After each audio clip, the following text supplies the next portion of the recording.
I've been with my wife Rebecca for 6 years and married for 11 months. Our entire history together has been very normal and never once have I noticed any weird behaviors or red flags. I can't stress enough how out of character this whole thing has been. She doesn't even like watching horror movies. When we first started dating, she agreed to watch The Shining with me because she knew how much I loved horror. She was so scared that she didn't even make it through half of the movie before we had to turn it off. She isn't into anything creepy and has never been into pranks, and that's fine. But that's what was so strange about this. It's just so unlike her. I should also add that she never had any mental health issues, and as far as I'm aware, it doesn't run in her family. I know some people are able to hide their mental health problems, but in the 6 years we've been together, I think I have seen some sort of sign. 2 months ago, I was in the kitchen making myself some coffee. I was running a bit late that morning and knew I wouldn't be able to grab some food on the way to work. I took a sip of my coffee as I hurried down the hall towards the front door when I happened to notice Rebecca peeking at me from around the corner ahead of me. I could only see her eyes and a strand of her long dark hair hanging against the wall. The rest of her body was concealed behind the corner. I nearly spilled my coffee when I saw her. "What the hell, Rebecca?" I said, wiping a few drops of coffee from my pants. "You scared the hell out of me." She immediately popped out of view like a little kid that had been caught.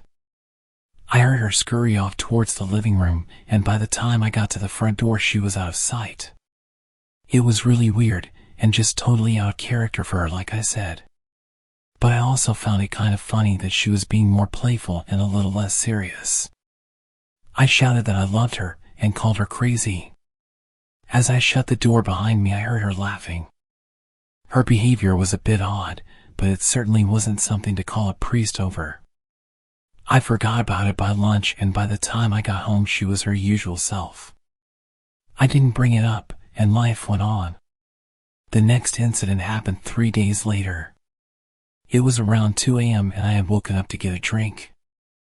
I was standing at the kitchen island, glass of orange juice in my hand, when I felt a strong feeling that I was being watched. For whatever reason, I looked down at the floor and saw my wife's smiling face staring back.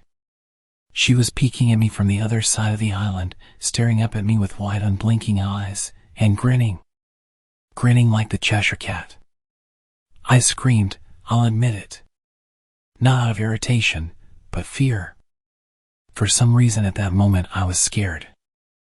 At the sound of my scream, she scurried backwards out of my view, her hands and feet smacking the tile floor as she hurried out of the kitchen on all fours.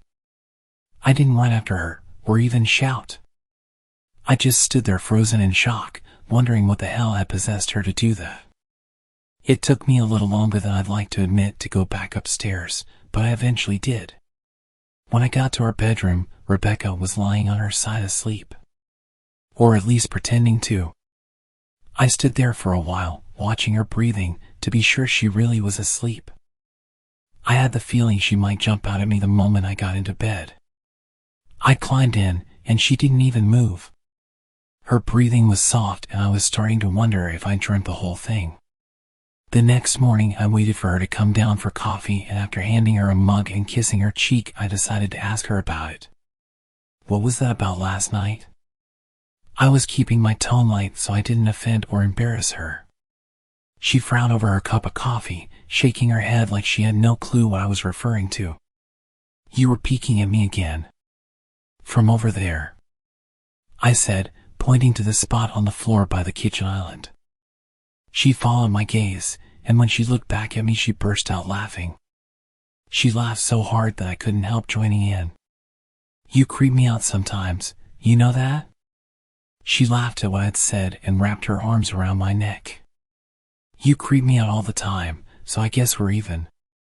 We said our goodbyes and left for work. As I drove, I kept thinking about how creepy it had been seeing her grinning at me from behind the island like that.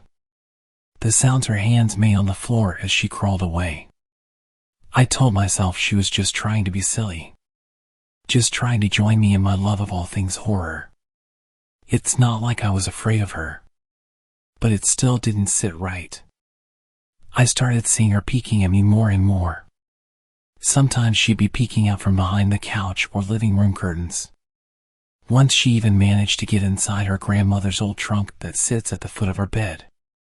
I might not have even known she was there if the trunk's old hinges had not given her away. She had the lid propped up just enough so that only half of her face peeked out.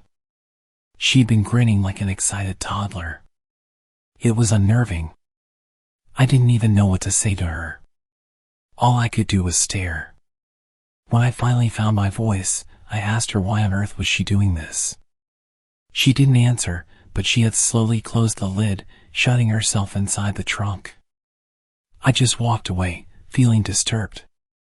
I didn't understand why she was doing it, but it clearly made her happy. I just hoped she would tire of the game quickly. Rebecca didn't peek at me for the next 2 weeks. I started to think she was done with her weird prank, and I was relieved. We were watching a show on Netflix one night, and I jokingly said that I hadn't seen her peeking at me lately, and that she must have given up on her game. She looked up at me with a small smile and said, "Maybe I've just gotten better at it." I didn't say anything, but I wondered whether or not she was joking. For the next few days, I couldn't stop thinking about what she'd said. Was she still peeking at me when I wasn't looking and I just hadn't noticed? And if so, what the hell was she getting out of this? I started to feel paranoid, constantly checking whether she was watching from around the corner or behind a door. I was jumpy whenever I was home and she wasn't in full view of me. I felt stupid and a little crazy. But after a few weeks without another incident, I began to relax. I stopped checking behind furniture and walls and told myself it was just a bad memory. Then a few days ago things got so much worse. Rebecca left to go to a friend's, and I lounged on the couch and played a couple games on my laptop. Around 9 p.m. I hopped in the shower, and as I was washing the soap from my hair, I felt that awful feeling that I was being watched. I slowly opened my eyes and almost had a heart attack. Rebecca was peeking from behind the shower curtain, her entire head stretched into the shower, leaving just her body outside. Her long dark hair hung against the curtain, the ends dripping with water. Her mouth hung open in a terrible grin, eyes wide open and red, as if she hadn't blinked in a while. I screamed and jumped back against the wall. She didn't move, nor did her smile waver. Her makeup ran down her cheeks in 2 black streaks. She looked giddy and completely deranged. I was terrified. We stood like that for a few moments, neither of us saying a word. Finally, after what felt like forever, she slowly pulled her head back out of the shower, and I watched her blurry figure through the curtain as she moved backwards towards the bathroom door. A second later, the bathroom door slammed shut, hard enough to rattle the mirror. I screamed again and jumped out of the shower to lock the door. I stayed inside the bathroom for over an hour. Maybe I overreacted, but joke or not, I wasn't going to put up with the craziness anymore. That's what I kept telling myself as I paced in my bathroom, stopping to listen at the door every few minutes. Suddenly I heard a muffled sound, and I pressed my ear against the bathroom door, straining to listen. I couldn't hear anything, but I envisioned Rebecca standing on the other side of the door, giggling at her joke. I felt a surge of anger.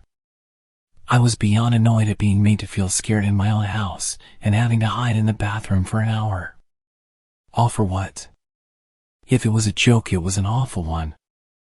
What the hell, Rebecca? I snapped. This is getting really annoying. I waited for her to apologize, or to call me a jerk.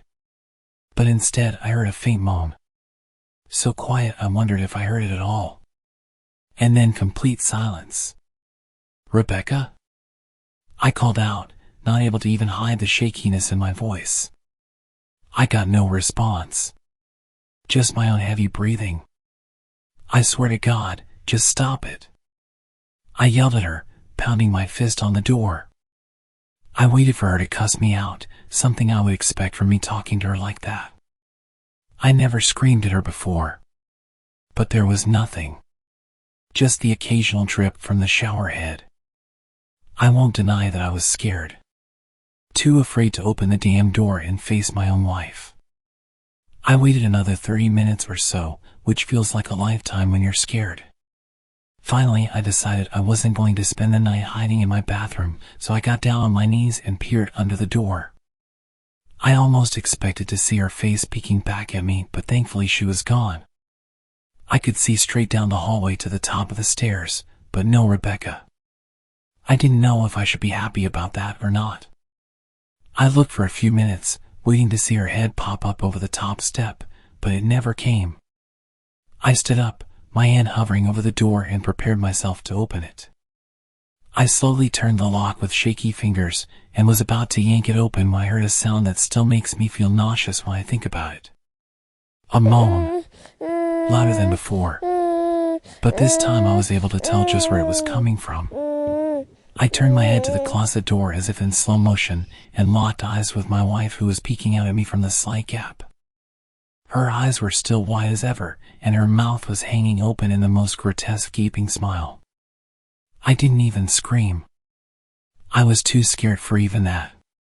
Her hands were clasped to her chest, body trembling with sheer delight, as if she could barely contain her excitement. A short raspy moan bubbled up from her throat, deep and raw, sending a shiver through my entire body. Somehow I found the ability to pull the bathroom door open and ran as fast as I could all the way down the steps, snagging my keys and phone from the table in the living room before running outside to my car. I could hear her shrill laughter behind me, but I didn't hear her getting closer. I didn't bother shutting the front door. I drove away from the house faster than I legally should have, shivering the entire time, either from fear or the cold. Maybe a little of both. I hadn't grabbed a coat or even a pair of shoes. I was still in my boxers and my hair was still damp. I drove straight to my brother Chris's house about 40 minutes away, ignoring any and every call and text I got. I didn't check my phone until I was safely parked in my brother's driveway. Rebecca had called 4 times and sent a flurry of texts, all wondering where I'd gone and why I left like that. I threw my phone at the dash. I was furious at her nonchalant attitude. My brother and his wife were surprised to see me show up, especially dressed in just a pair of boxers, but told me to stay as long as I needed. Chris lent me some clothes and asked me what happened. I told him we had a fight, but didn't get into the details. I didn't want him to think I was overreacting, leaving my wife over a prank, even if it was a strange one. I mean, hadn't I encouraged her for years to lighten up instead of being so serious all the time? I had wanted her to relax and loosen up, but this was definitely not what I had in mind. I tried to sleep on their sofa, but my brain wouldn't let me sleep. Every time I closed my eyes, I saw Rebecca's face staring at me from inside the closet. Knowing she'd been in there with me the entire time made my skin crawl. She'd never left the bathroom at all. Instead, she slipped inside the closet and slammed the bathroom door shut to fool me. The mere thought of going back home gave me anxiety. I tossed and turned, unable to sleep. Chris ended up giving me a sleeping pill, so I was able to get a little rest. My sleep was filled with terrible dreams, all of which were Rebecca's smiling face. I woke up just as the sun started to rise. My whole body ached, and I felt drained. I knew I'd have to call her at some point, but I didn't know what to say to her. I wouldn't be going home unless she gave me her word she'd never do any more creepy stuff. I just wanted my wife back. Her normal, serious self never looked so good to me. I was contemplating calling her and telling her when that familiar feeling came back. I was being watched. I was staring at the ceiling, my heart in my throat. I didn't want to look away, but the longer I ignored the feeling, the worse it got. My eyes drifted away from the ceiling almost on their own. Her face was pressed up against the window beside the couch, staring down at me with that same gaping smile. Drool dribbled down her lips, leaving 2 long streaks down the glass. I didn't know how long she'd been there, but something told me she'd been there quite a while, possibly all night. I didn't bother screaming, though I was afraid anger trumped any fear I felt at that moment. I jumped up from the couch and pounded my palm against the glass. Rebecca, are you crazy? What the hell is wrong with you? Just go home. Now. She didn't move, and her ghastly expression never changed. If anything, her smile only grew, as if she had never been more elated. I could hear Chris and his wife moving around upstairs. As if Rebecca could hear them from her place outside, her head twitched slightly in their direction, and she began to close her mouth slowly. Chris called my name from upstairs, obviously concerned. I turned around to see him running down the stairs. When I turned back to the window, Rebecca had disappeared. The only sign she'd been there at all was the 2 streaks of drool still dripping down the glass. I tried explaining to Chris and Jess about waking up to see Rebecca watching me through their window. They were skeptical. We went outside to the spot in front of the window, but there were no footprints in the dirt, just a slight indent. Animal probably, Chris guessed, and I didn't argue. He and Jess assumed I dreamt the entire episode, but they didn't understand, and I was too tired to explain it to them. I called out of work that day and turned my phone off. I didn't want to face Rebecca. Just talking to her was too much for me at that point. I really started to believe something was irreversibly wrong with her. That no matter what promises she made, we'd never be the same again. The thought saddened me to my core. I cried most of the morning. By noon I figured I was ready to confront her. Give her one last chance to explain herself. I could at least give her that after 6 years, I told myself. I turned my phone on and saw the dozens of texts she'd sent, all from a seemingly concerned wife. Can we talk?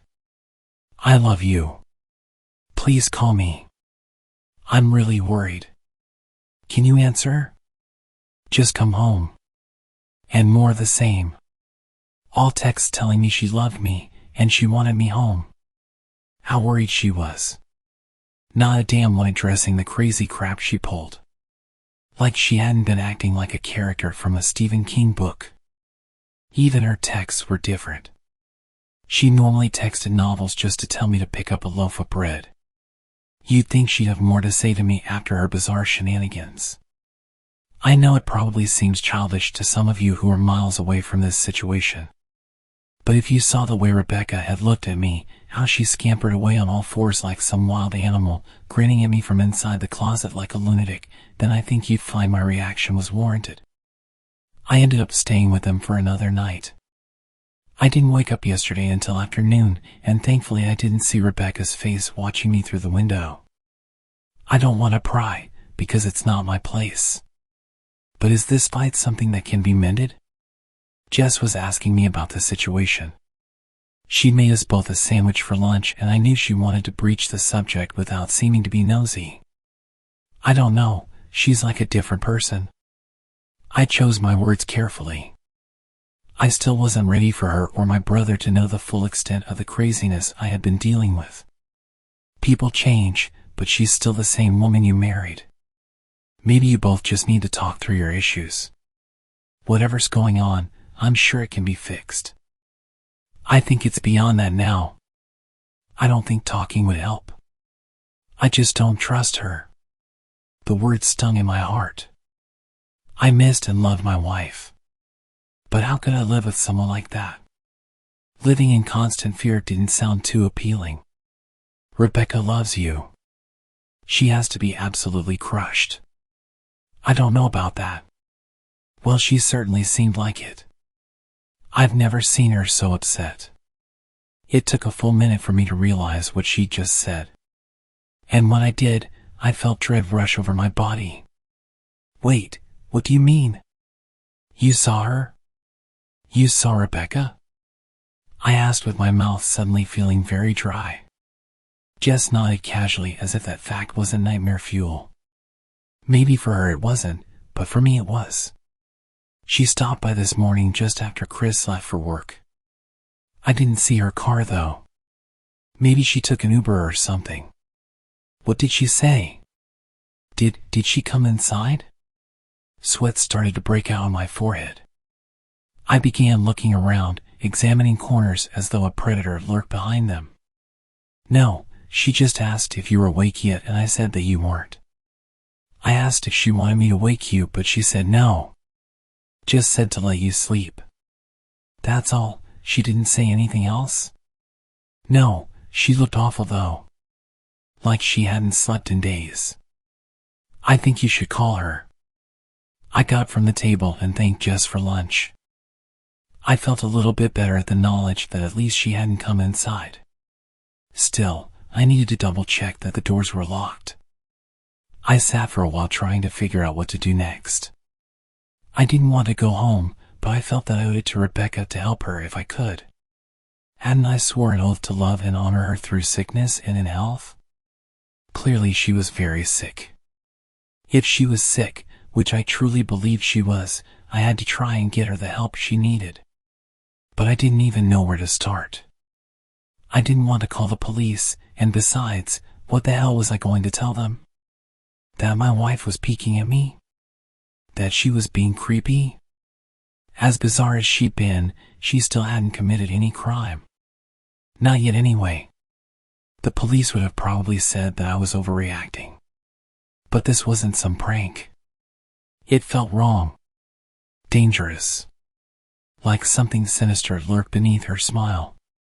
I knew as her husband I was well within my rights to have her committed, but what if she simply acted normal in their presence? She'd obviously been able to fool Jess into thinking she was just a concerned wife. As long as the doctors didn't find her a danger to herself or others, they'd have no choice but to release her after 72 hours. I felt lost and overwhelmed. So I did what any husband in my position would do. I called her mother. I didn't want to, believe me. We were never on the best of terms. We never fought or anything like that. She just wasn't a very warm person and wasn't very easy to get along with.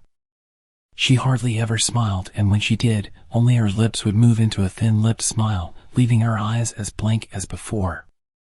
She gave off this aura that felt like she was permanently on the offensive.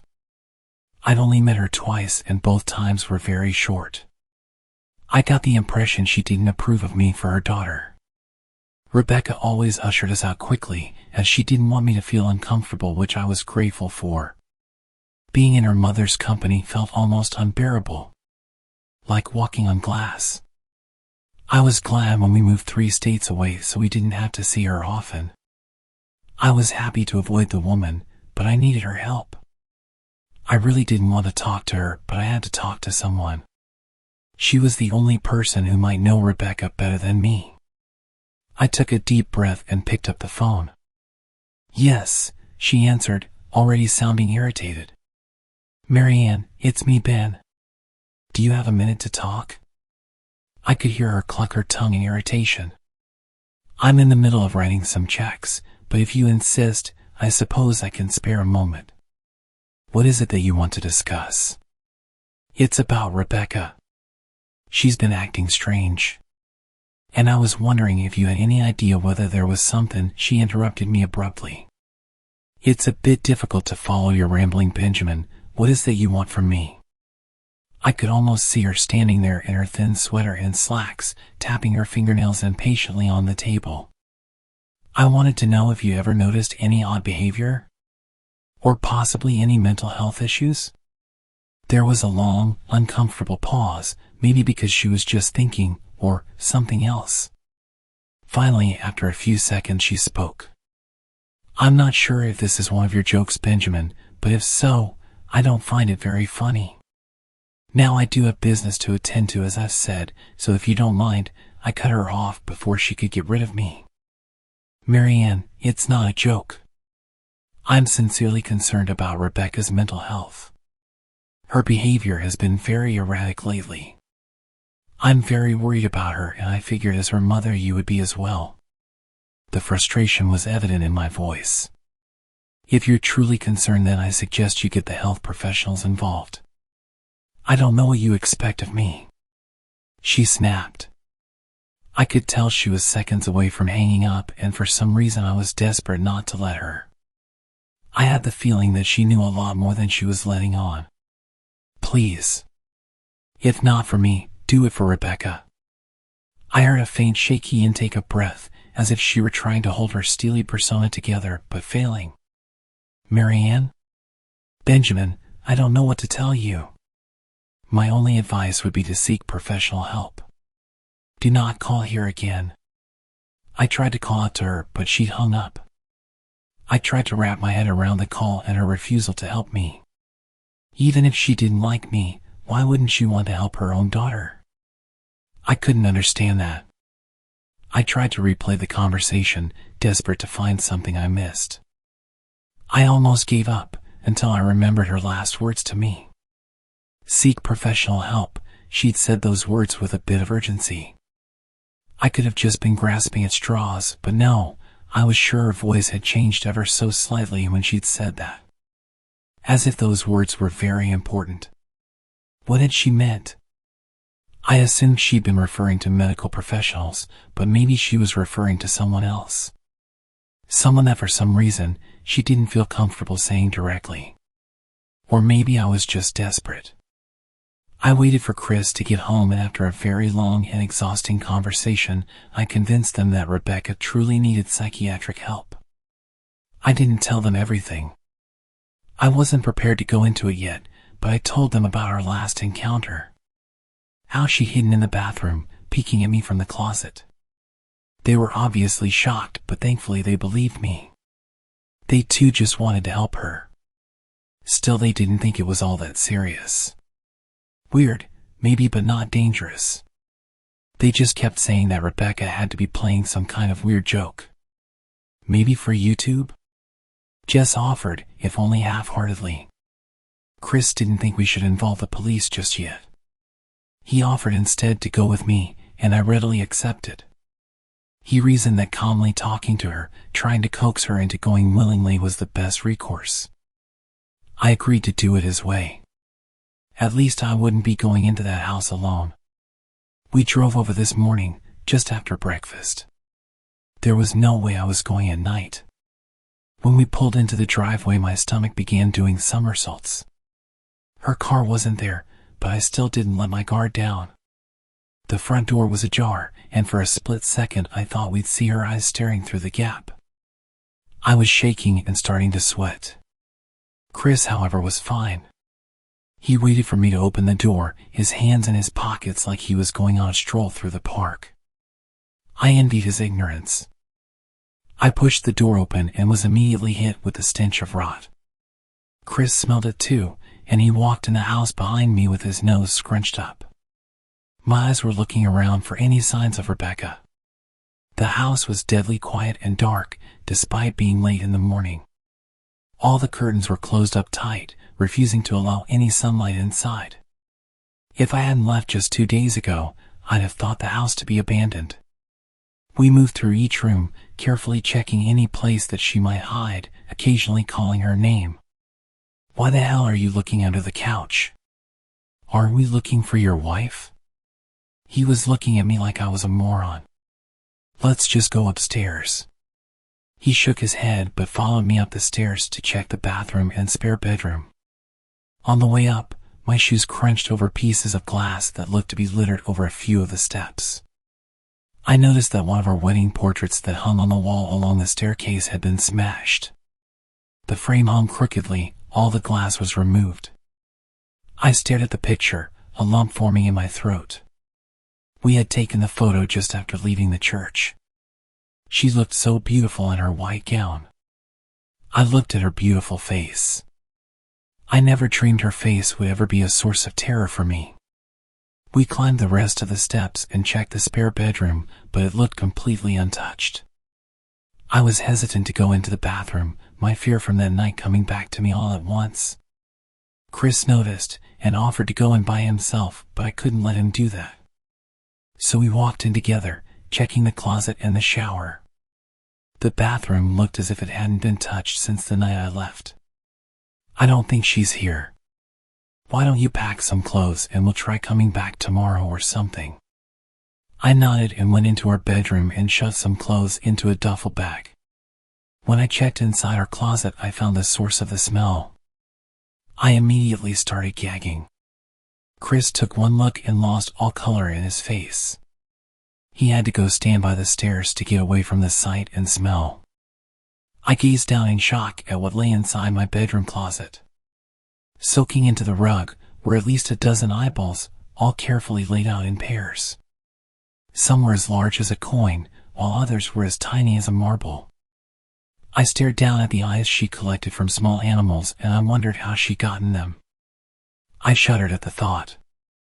Man, I thought I had it bad with my wife's shoe addiction. Yours is in here collecting eyeballs, Chris said while gagging. Ben, I think we should go, he called from the hall. I'm getting nauseous. I grabbed my duffel and shut the closet door.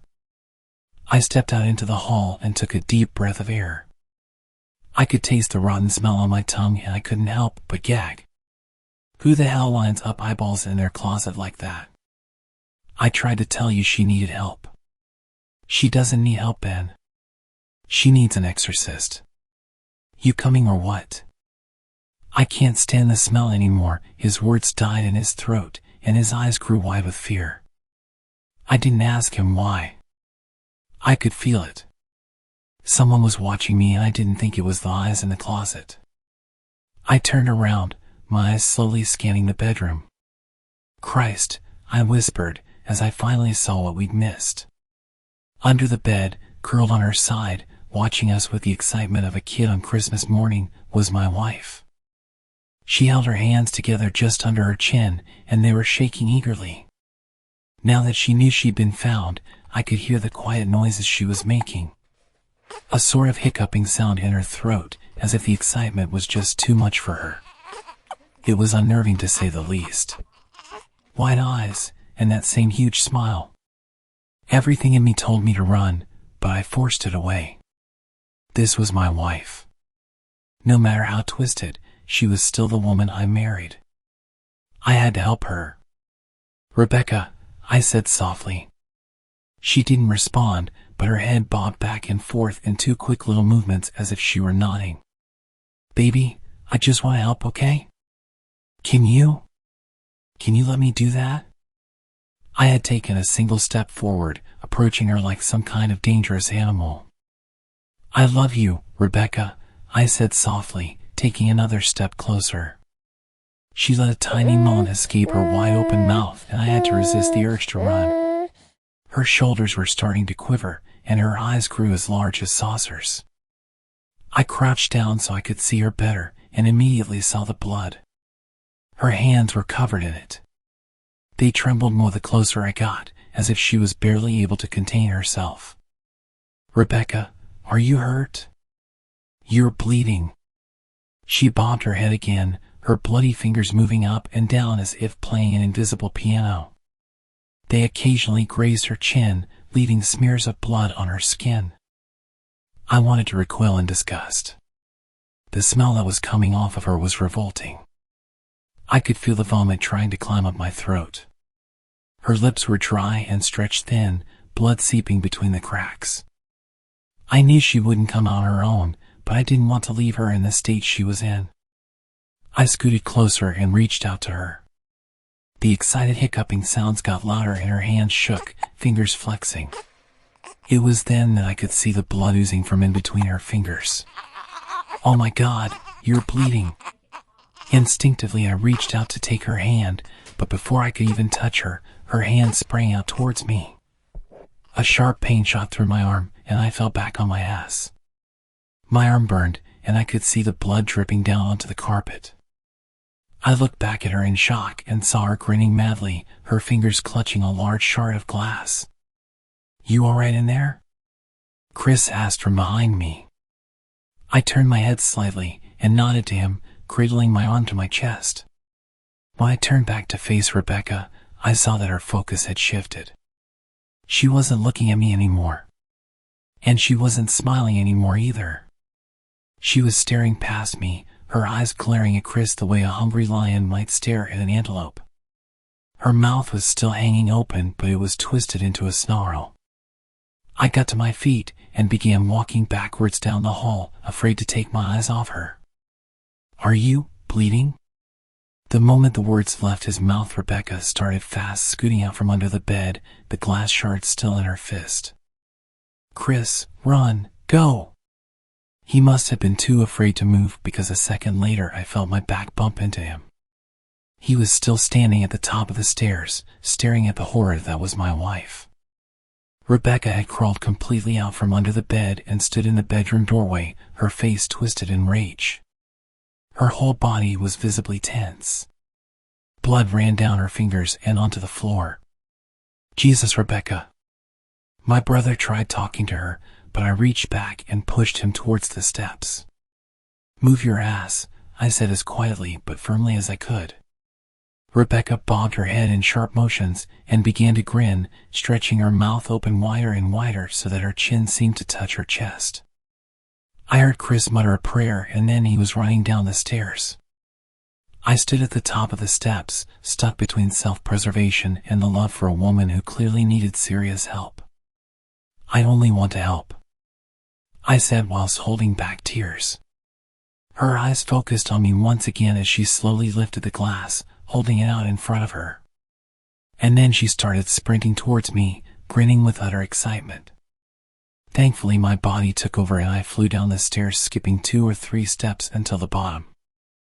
I made it to the front door before I felt her leap onto my back, wrapping her arms around my neck, her open mouth next to my ears so that I could hear those terrible hiccuping sounds. I shook her off me, knocking her to the floor. I felt a searing pain in my back as she fell, but I tore open the front door and bolted to my car. Chris was standing in the front yard, talking on the phone with the police. I didn't say a word, I just ran to my car and jumped in. Chris took the hint and followed me, still on the line with the cops. I watched the rearview mirror, sure I'd see her there, running after us. But I never did. I went straight to the emergency room and got 11 stitches in my arm and 3 on my back. The police asked a lot of questions and went back to the house to do a search, but of course, she wasn't there. They advised me to stay with a friend or relative for a while and to file a restraining order as soon as I could, but none of those things would matter. I dropped Chris off at home and went to a motel an hour away. I wanted to put as much distance between me and Rebecca as I could. This is where I've been for the last 4 hours. I thought maybe the police would find her, maybe they'd get her the help she desperately needs. But now I don't think so. Because 40 minutes ago I got a text from an unknown number. Just 3 words. "I found you." And a picture attached. The picture was dark and grainy, but I instantly knew what it was. There was no mistaking my wife's eye.